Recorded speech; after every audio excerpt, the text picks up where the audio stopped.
Bismillahirrahmanirrahim. Assalamualaikum warahmatullahi wabarakatuh. Salam kenal semuanya. Perkenalkan saya Ardi Haji yang sudah dikenalkan Bu Wini ya. Suara saya jelas Bu? Jelas ya. Jelas sekali. Oke.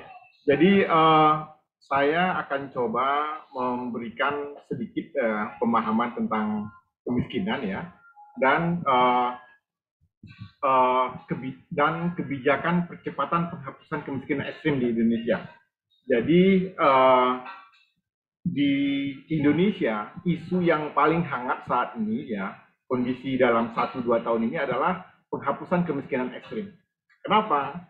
Karena Pak Presiden minta kemiskinan ekstrim itu 0% di tahun 2024. Ya, ini berhubungan dengan kebijakan SDG sebenarnya. Tapi di SDG itu sendiri 0% itu kemiskinan ekstrim tahun 2030.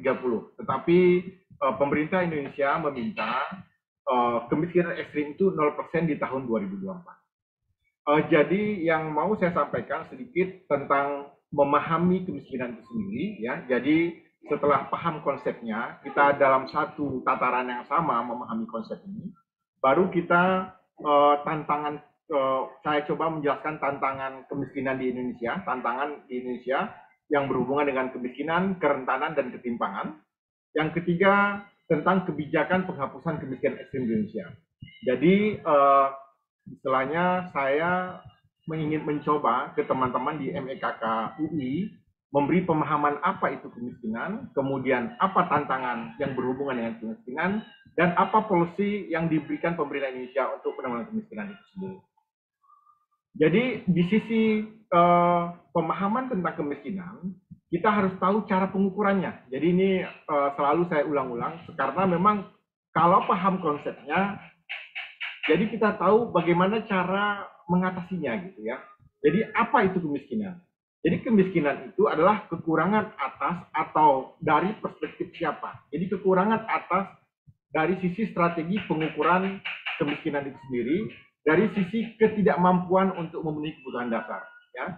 Jadi pengukuran itu banyak sekali ya, tetapi di Indonesia menggunakan ketidakmampuan untuk memenuhi kebutuhan dasar dan dalam ukuran uang ya. Jadi dari sisi pendapatan harusnya, tetapi di Indonesia diukur dari sisi pengeluaran karena informasi data pendapatan ini sangat sulit. Jadi di sini juga kemiskinan itu termasuk juga tentang rendahnya kapabilitas masyarakat dari sisi fungsi, itu Amartya Sen ya. Kemudian juga dari sisi ketidakmampuan untuk berpartisipasi dalam komunitas, ini juga disebut dengan kemiskinan. Dan juga penilaian subjektif ya, atau partisipatif tentang kesejahteraan itu sendiri. Jadi istilahnya kemiskinan itu kita dari sisi pemerintah juga bisa mengukur, dari sisi masyarakat juga bisa menilai sendiri ya. Tetapi ukuran yang mana yang kita gunakan sehingga ada ada temuan antara supply dan demand, ada pertemuan antara masyarakat dan pemerintah, bagaimana proses pengukuran kemiskinan itu sendiri. Pengukuran dari sisi metrik uang ini ya, itu disebut dengan garis kemiskinan ya, garis kemiskinan. Jadi ada garis kemiskinan absolut ya, berkaitan dengan kebutuhan dasar manusia atau pendapatan atau pengeluaran. Ini kebutuhan absolut, kemiskinan absolut ini di SDGs digunakan, itu disebut dengan kemiskinan ekstrim ya, itu yang mau kita detailkan hari ini. Kemudian ada yang disebut dengan kemiskinan relatif ya, itu adalah pemahaman atas kemiskinan dengan membandingkan standar hidup masyarakat antar daerah, antar negara, dan menitikberatkan pada kesenjangan antar indikator kemiskinan itu sendiri. Jadi ada batas arbiter ya, yang bersifat arbiter dan tidak dapat dipakai dalam perbandingan global kadang-kadang. Jadi ini hanya bisa dipakai untuk Indonesia. Tapi kalau mau digunakan untuk perbandingan global, kita pakai kemiskinan absolut atau kita standarkan ke kemiskinan absolut. Jadi di Indonesia itu garis kemiskinan kita itu ada sekitar 472.000 per kapita per bulan.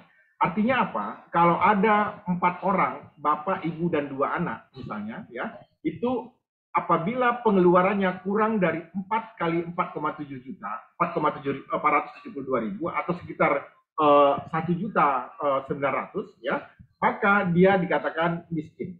Nah, Itu yang menjadi ukuran yang ada di Indonesia. Kemudian ukuran ini dari sisi ukuran pengeluaran, apakah bisa ukuran dari pendapatan? Bisa. Jadi hampir untuk negara-negara maju, mereka itu menggunakan pendapatan. Contohnya seperti Australia, Amerika, dan beberapa negara lain itu menggunakan pendapatan. Tetapi di kita ukurannya pengeluaran.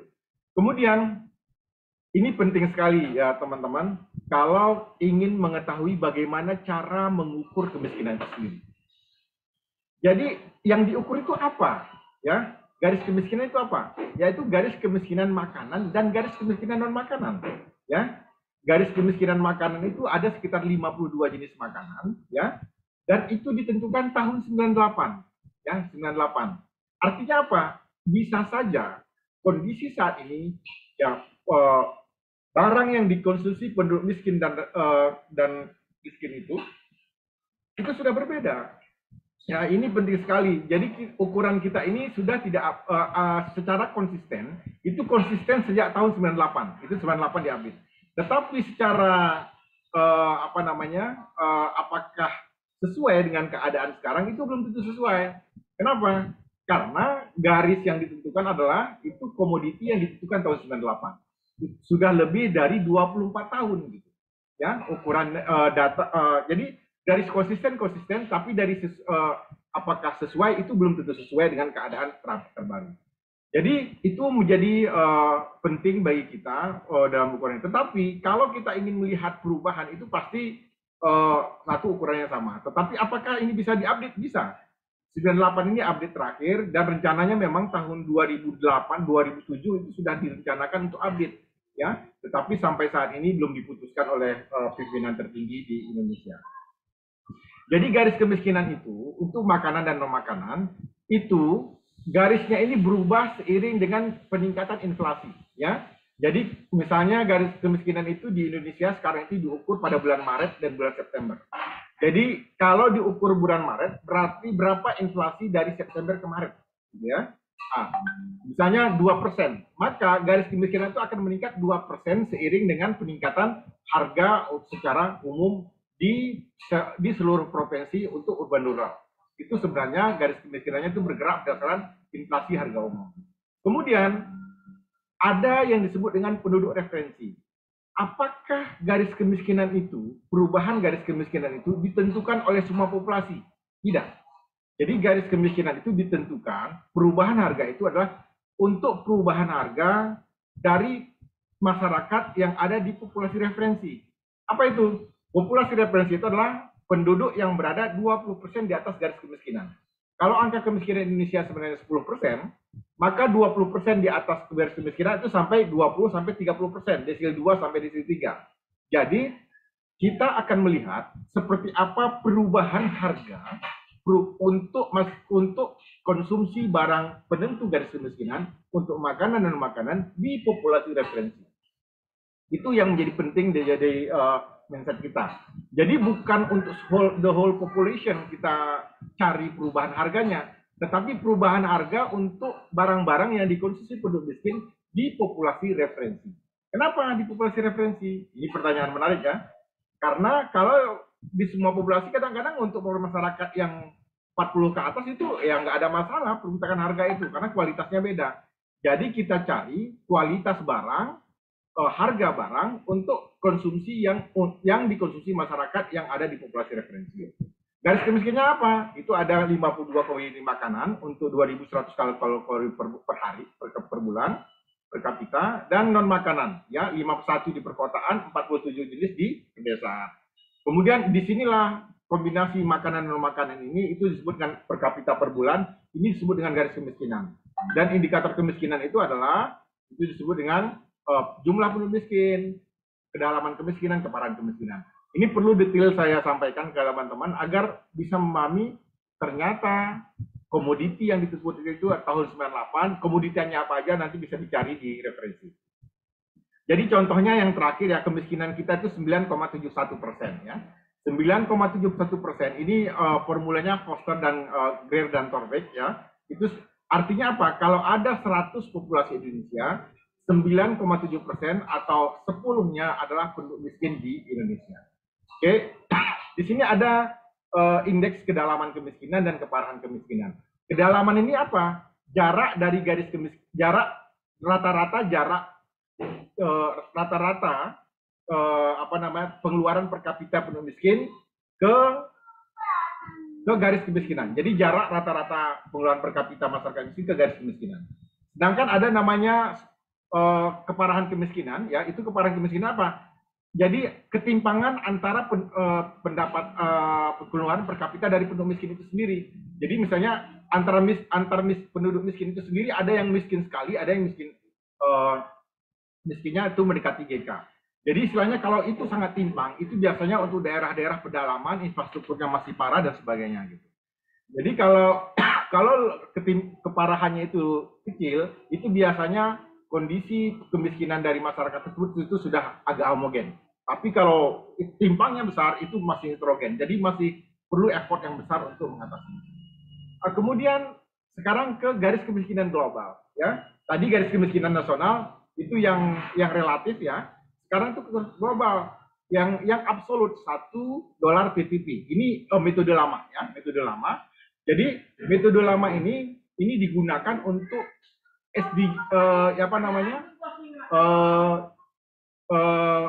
Millennium Development Goals, ya, tahun 2015. Ya, tetapi sekarang untuk garis kemiskinan ekstrim ini nanti bisa dibaca ya secara detail, ya. Itu menggunakan 1,9 ppp, ya. 1,9 ppp atau Purchasing Power Parity, ya, Absolute Poverty Measure ini digunakan 1,9 ppp. Untuk Indonesia, ya, angka ini adalah 4% tahun 2021. Ya, perkiraan 4% tahun 2021. Jadi ini yang diminta 0% tahun 2024 oleh Presiden. Sedangkan untuk dunia ini diminta 0% tahun 2030.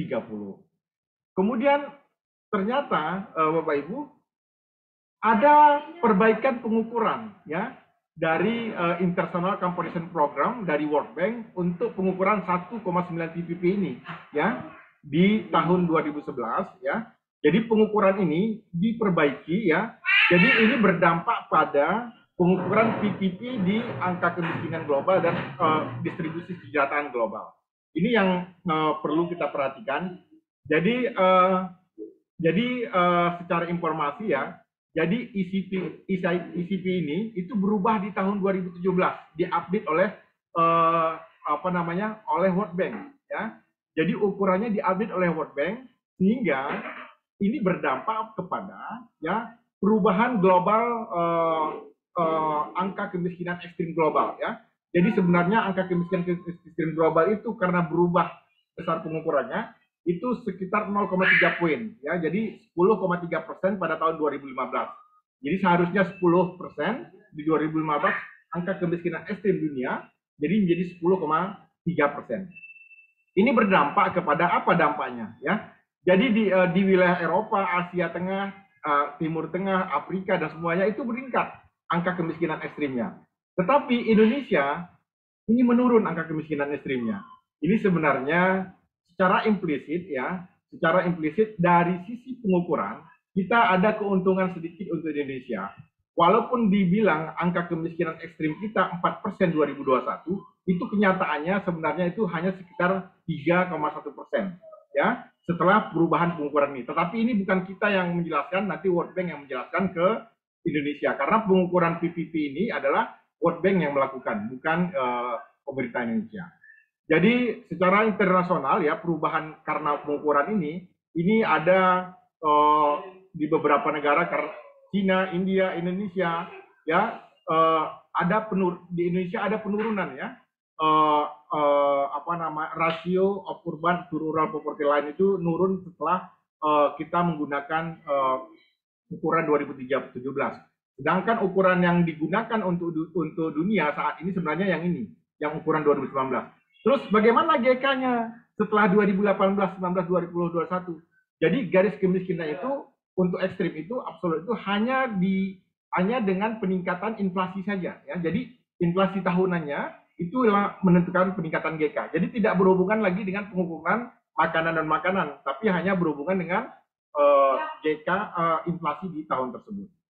Oke, jadi ini sebenarnya angka kemiskinan kita 2016 ya, ekstrim di Indonesia itu seharusnya apa namanya, yang lama itu 6,5, sebenarnya 5,2 yang baru. Jadi sebenarnya Pak Presiden minta apa namanya 0 2024, kita tuh sudah punya keuntungan sekitar 0, apa namanya 0,9 ya, di atas yang disampaikan di angka publik saat ini. Ya, jadi kondisi 2021 itu sebenarnya 3,1%.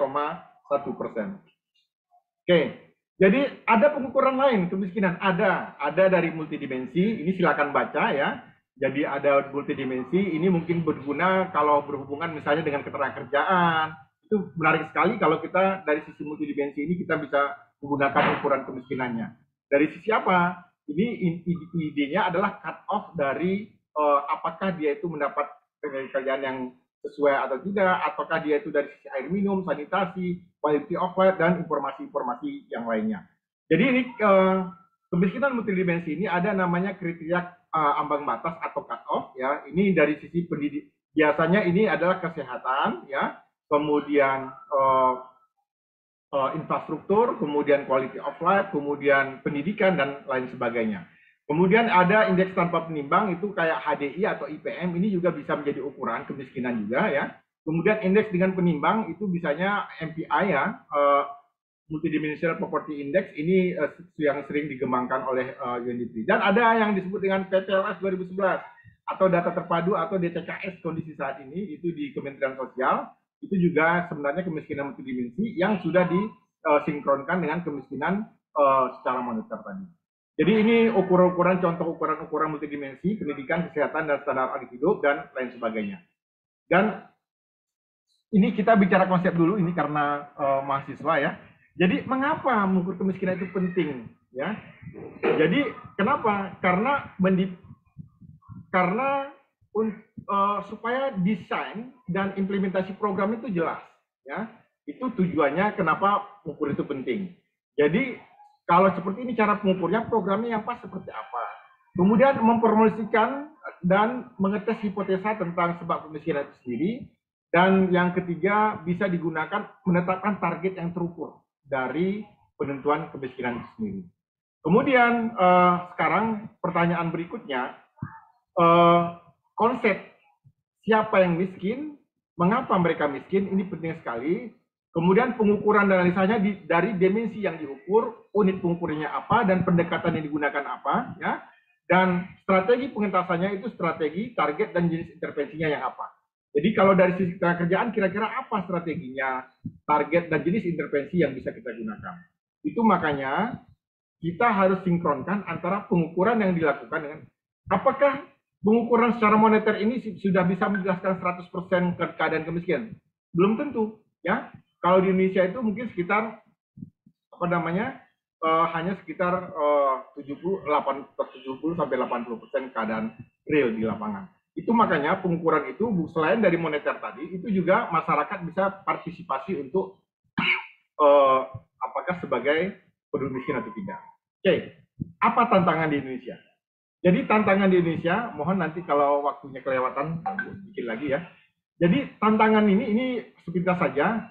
Sebenarnya tantangan kita kemiskinan itu sendiri. Jumlah penduduk miskinnya itu banyak, 26,5 juta orang. Hampir sama dengan penduduk di satu negara namanya Malaysia. Ya, mereka itu 35 juta penduduknya, kita 26,5 juta orang miskinnya. Ya, kerentanan. Ya, sebagian penduduk negara garis kemiskinan itu dekat jatuh kemiskinan. Ketimpangan, rasio Gini kita tinggi antara yang kaya dan yang miskin. Makanya mungkin salah satu apa namanya ketimpangan ini menjadi hal yang sangat penting. Jadi Indonesia itu termasuk 10 negara tertimpang perekonomian di dunia. Oke, jadi inilah kira-kira kemiskinan selama pandemi COVID ya. Itu memang ada peningkatan ya sejak Maret 2020 itu 9,78 dan saat ini sudah turun menjadi 9,71, hanya 0,06 saja ya perbedaan kondisi kita saat pandemi dengan kondisi hari ini. Jadi kita itu belum pulih sebenarnya. Jadi masih hanya bisa kembali ke kondisi ke semula.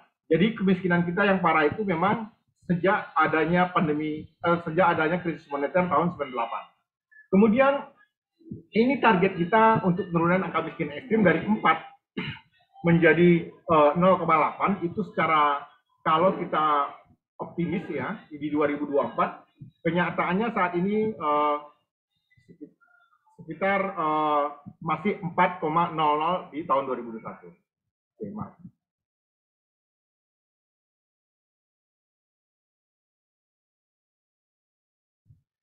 Oke, jadi demikian juga untuk kemiskinan kita ya, yang harapannya itu jadi di 1 digit ya, sekarang itu 9,71.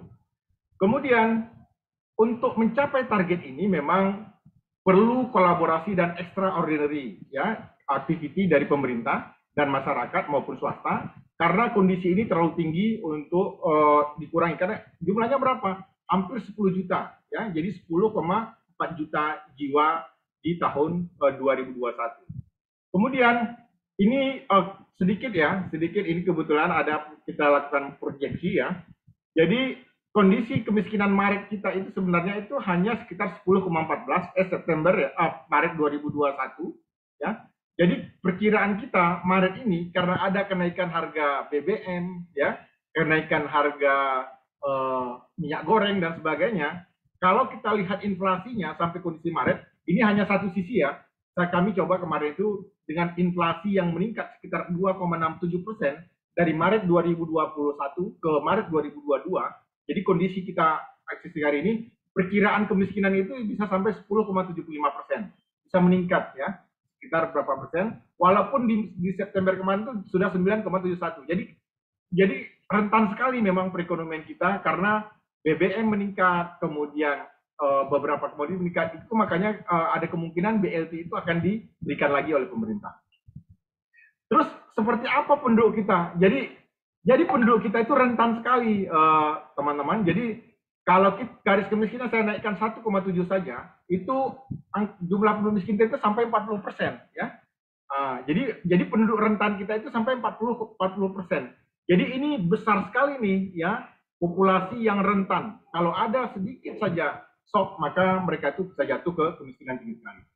Kemudian ini kita lihat dari sisi ketimpangan ya, Gini rasio. Gini rasio kita itu hanya sekitar 0,38 sampai saat ini ya. Kenapa kok tinggi sekali masih seperti ini? Jadi ya karena di masa pandemi ini malah ketimpangan kita itu malah tidak menurun signifikan. Artinya apa? Yang miskin tidak semakin kaya dan yang kaya juga tidak semakin kaya, jadi kondisinya masih tetap sama. Malah dalam setahun belakangan ini adalah yang kaya juga turun pendapatannya, yang miskin juga turun pendapatannya. Sehingga bantuan sosial itu yang bisa meningkatkan sedikit pendapatan masyarakat miskin dan rentan, akhirnya ketimpangan itu tidak melebar. Itu kira-kira posisi terakhir. Jadi kemudian inilah kemiskinan di antar kabupaten, antar provinsi di Indonesia. Terbesar itu di Papua dari sisi persentase, tetapi yang terbanyak itu jumlah penduduk miskin di Indonesia itu adanya di Jawa Tengah, Jawa Barat, dan Jawa Timur. Jadi ini sebenarnya gajah di pelupuk mata itu nggak kelihatan pesannya ya. Jadi istilahnya infrastruktur yang sudah bagus, kemudian industri banyak dan sebagainya, tetapi jumlah penduduk miskin itu terbesar itu ada di 3 provinsi ini. Kenapa? Apakah karena populasinya besar? Apakah akses pekerjaannya kurang atau seperti apa? Ini menarik ini bagi teman-teman, bagaimana meningkatkan pendapatan dari masyarakat miskin dan rentan yang ada di Pulau Jawa ini. Jadi penting sekali ya. Jadi kemudian ini kira-kira beberapa karakteristik miskin ekstrim di masing-masing pulau ya. Bisa cek dari Semeru ya. Itu ada 63% di pedesaan kalau di Sumatera ya. Kalau di Kalimantan, Sulawesi, Nusa Tenggara, dan Maluku itu hampir semua di pedesaan. Kalau di Jawa itu di perkotaan yang lebih besar ya sekitar 53%. Ini menarik ini, jadi kira-kira akses pekerjaannya 45% sektor pertanian. Apakah boleh petani itu tidak miskin? Boleh. Apakah pekerjaan yang sesuai dengan mereka agar bisa mengeluarkan dari kemiskinan? Apakah akses pekerjaan yang lain, apakah kombinasi antara petani dengan peternak atau yang lain sebagainya? Ini penting sekali menjadi pemikiran teman-teman. Kemudian sebagai informasi tambahan lagi, ini sebenarnya kondisi kemiskinan, ini karakteristik ini bisa dibaca lagi nanti. Ini kondisi September ya, sampai September. Kemudian ini ketimpangan 40% terbawah itu besarnya berapa ya, konsumsi yang digunakan. Kemudian ini juga kira-kira konsumsi per kapita mereka ya, antara yang tidak miskin dan secara total. Jadi penduduk miskin itu di perkotaan itu per kapitanya itu sekitar 412.000 ya. Kalau di pedesaan 380.000, kalau secara nasional 395. Ya, secara rata-rata itu per kapita kita ada 1,4 ya. Jadi yang tidak miskin itu hanya 1,5 dan di perkotaan dan di pedesaan itu sekitar 1 juta. Kemudian ini beberapa informasi-informasi lainnya bisa diinikan. Kenapa saya coba tampilkan di sini? Karena mungkin bisa menarik nanti untuk dianalisa oleh teman-teman data-data ini. Dan menariknya ini ada Ini ada daftar komoditi yang memberi sumbangan besar terhadap garis kemiskinan. Untuk populasi referensi, ya, yang di atas GK tadi sebenarnya apa sih yang mereka konsumsi terbanyak, gitu ya? Populasi referensi tadi. Ya 20% itu sebenarnya terbanyak mereka itu kalau di perkotaan itu beras ya 19%, kalau di pedesaan itu beras itu sampai 23%. Jadi harga beras ini naik itu sangat-sangat berpengaruh kepada kemiskinan. Demikian juga untuk rokok filter ya itu sampai 10%. Nah, tetapi sensenya seperti apa? Kalau rokok itu mungkin satu rumah itu yang merokok mungkin satu orang ya, tidak dikonsumsi oleh semua anggota rumah tangga. Sedangkan beras ini ya dikonsumsi oleh semua anggota rumah tangga. Jadi sebenarnya secara implisit rokok ini walaupun hanya 10,7% itu besar sekali gitu ya. Besar sekali kontribusinya sebenarnya untuk penentu kemiskinan ya. Kemudian yang bukan makanan apa aja dari sisi perumahan, bensin, itu makanya kenaikan bensin listrik ini sangat berpengaruh terhadap tingkat kemiskinan di masyarakat di Indonesia. Jadi ini kira-kira teman-teman pemetaan ya. Jadi inflasi nasional dan perubahan garis kemiskinan. Jadi sebenarnya garis kemiskinan kita itu ya itu lebih tinggi peningkatannya dibandingkan dengan inflasi nasional. Artinya apa? Jadi komoditi yang dikonsumsi masyarakat miskin atau populasi referensi ya itu peningkatannya itu lebih tinggi dibandingkan dengan inflasi umum. Itu arti dari tulisan ini ya. Jadi artinya apa? Artinya masyarakat miskin atau rentan itu atau populasi rentan itu lebih menderita peningkatan harga dibandingkan masyarakat secara total. Inilah fakta-fakta perkembangan ini. Kemudian sedikit saja tentang pengangguran. Apakah orang miskin itu menganggur? Ternyata tidak, ya. Jadi itu mungkin bisa dicek nanti. Jadi sebenarnya pemiskinan kita itu bukan penganggur, tetapi adalah orang yang setengah menganggur atau yang kerja di sektor tidak produktif. Itulah penduduk miskin yang ada di Indonesia. Nanti bisa didetailkan dan sebagian besar itu 63% sampai 75% itu bekerja di sektor pertanian. Seperti informasi yang ditekan tadi, ya. Jadi mereka itu bukan penganggur, tapi untuk miskin ekstrim itu 55% itu bekerja di sektor pertanian. Oke, selanjutnya ini kira-kira informasi data pengangguran di seluruh Indonesia ya. Jadi penganggurannya di Kepulauan Riau tertinggi, Jakarta. Ini menarik ya. Riau, Jakarta, ya, Banten, ini pengangguran tinggi. Tapi tingkat kemiskinan tidak tinggi di daerah-daerah yang pengangguran tinggi ini. Kenapa? Karena orang yang menganggur itu masih punya stok ya pendapatan atau income untuk bertahan hidup walaupun mereka itu tidak bekerja. Sedangkan untuk masyarakat miskin tidak punya stok itu. Nah, kemudian apa kebijakan? Jadi sedikit lagi saya coba menjelaskan kebijakan ya teman-teman sebelum diskusi. Jadi ada kebijakan penghapusan kemiskinan ekstrim di Indonesia ya, percepatan penghapusan kemiskinan ekstrim di Indonesia. Kebijakan ini itu didasari oleh permintaan yang rapat terbatas yang dipimpin Presiden itu 4 Maret 2020 ya, dan diikuti oleh meeting-meeting lainnya. Jadi intinya Presiden itu meminta kemiskinan ekstrim 2024 itu menjadi 0 ya. Kemudian kemiskinan ekstrim itu kan masalahnya multidimensi ya, bukan hanya satu masalah. Jadi orang yang di bawah GK ya, dan GK-nya itu lebih rendah dari GK nasional. Kalau GK nasional itu 472.000, kalau GK miskin ini sekitar 380 ribuan. Ya, jadi akhirnya ditentukanlah wilayah-wilayah prioritas untuk menentukan kemiskinan ekstrim tersebut. Jadi kebijakan nasional kita waktu itu tahap 1 di 2021 itu di 35 kabupaten kota. Ya, jadi ada fokus di 3 additional cash transfer waktu itu di 35 kabupaten kota. Dan di tahun 2002 ini adalah di 212 kabupaten kota. Kenapa 212 kabupaten kota? Karena 212 kabupaten kota termiskin ini itu mencakup 75% populasi penduduk miskin ekstrim di Indonesia. Jadi programnya itu adalah penguatan pelaksanaan program pengurangan beban, pemberdayaan ekonomi masyarakat, dan peningkatan kinerja persasaran. Ya, dan implementasi tahap 3-nya nanti untuk 2023 itu untuk 514 kabupaten kota di seluruh Indonesia. Oke, jadi apa kebijakannya? Ya, jadi kebijakannya memang harusnya ada pertumbuhan ekonomi yang inklusif dan ya berpihak ke seluruh masyarakat miskin. Jadi tujuannya apa? Polisinya apa? Menurunkan beban pengeluaran, meningkatkan pendapatan, dan minimalkan wilayah kemiskinan. Jadi turunkan beban pengeluaran, tingkatkan pendapatan, dan minimalkan beban kemiskinan. Jadi mungkin peran teman-teman di sini itu adalah meningkatkan pendapatan ini. Jadi pemberdayaan, pengembangan ekonomi, aspek pekerjaan, dan informasi lainnya. Nah, kemudian di sini apa kira-kira strategi untuk meningkatkan kesejahteraan ini? Ini strategi nasionalnya adalah untuk mengurangi beban pengeluaran itu ada namanya perlindungan sosial, ya. Itu bantuan sosial, jaminan sosial, jaring pengaman sosial, kemudian menggunakan data terpadu. Ada yang meningkatkan pendapatan, ini adalah pemberdayaan, ya, akses terhadap pekerjaan, peningkatan kapasitas SDM, peningkatan UKM, ya.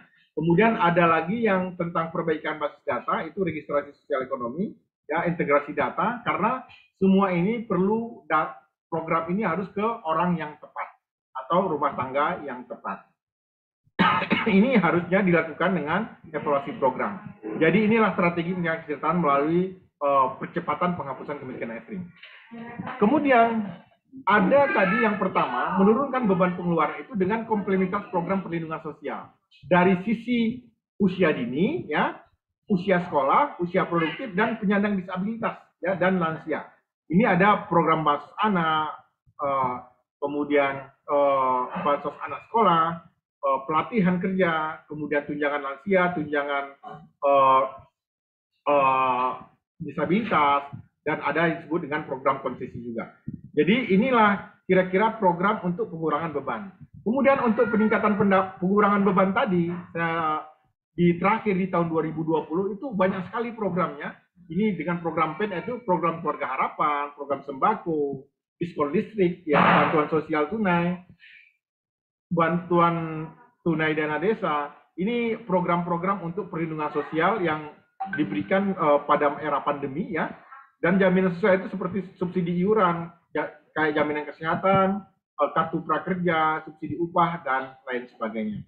Ya, ini kira-kira gambaran program-program yang diberikan. Kemudian dari sisi program kelompok miskin ekstrim itu ada namanya program pangan, ini program sembako, ya, atau BPNT. Ada pendidikan dari PIP, PKH, ya, PIP dan prakerja itu juga bisa untuk pendidikan. Ada program kesehatan, ya, dan ada program bencana, ya, untuk nelayan dan lain sebagainya. Ini kira-kira program-program yang sudah dijalankan oleh pemerintah sebagai informasi saja.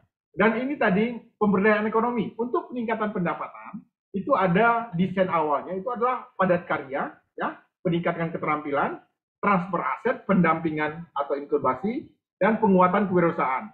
Jadi semua ini, ya, ini yang orang-orang ini bisa dijalankan, tapi transfer aset ini mungkin butuh waktu dan sebagainya. Ini kira-kira desain-desain program yang didesain oleh pemerintah, dan untuk efisiensi program ini mungkin menjadi gap riset yang mungkin bisa digunakan teman-teman untuk penelitiannya. Selanjutnya ada meningkatkan produktivitas atau pemberdayaan dari sisi program padat karya tadi, program vokasi dan pelatihan, peningkatan akses pembiayaan, dan hasil riset kita. Kalau untuk program-program seperti padat karya, program itu perlu pendampingan, ya, atau program-program peningkatan pendapatan ini. Itu pendampingan itu minimal 20 sampai 24 bulan, 18 sampai 24 bulan. Itu minimal. Jadi di beberapa negara itu berhasil, itu kalau pendampingannya ada sampai minimal 18 bulan. Jadi sasaran program pemberdayaan ini. Jadi ada sasaran programnya itu ada namanya secara langsung, ada secara tidak langsung. Ini ada didesain oleh TNP2K dan beberapa KL lainnya. Jadi konvergensi program ini juga harusnya didukung oleh CSR ya. CSR pihak itu juga kita minta untuk proses membantu memastikan agar lokus program CSR berada di wilayah prioritas dan memastikan agar bentuk programnya itu masuk ke dalam kategori intervensi pengurangan kemiskinan ekstrim. Jadi akhirnya siapa yang menerima harus ditentukan. Kemudian ada data by name, by address untuk penargetannya.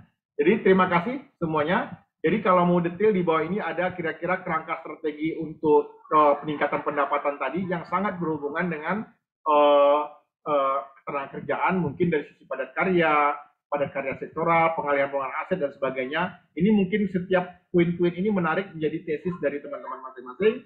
Silakan kalau ada yang tertarik. Ini yang bisa saya sampaikan. Wassalamualaikum warahmatullahi wabarakatuh. Waalaikumsalam warahmatullahi wabarakatuh. Terima kasih Mas Ardi, padat, jelas ya, dan banyak sekali informasi yang kita dapatkan. Ini selamat datang Pak Turut. Pak Turut jadi co-teach dengan saya, jadi beliau juga hadir di sini menemani saya. Mungkin silakan teman-teman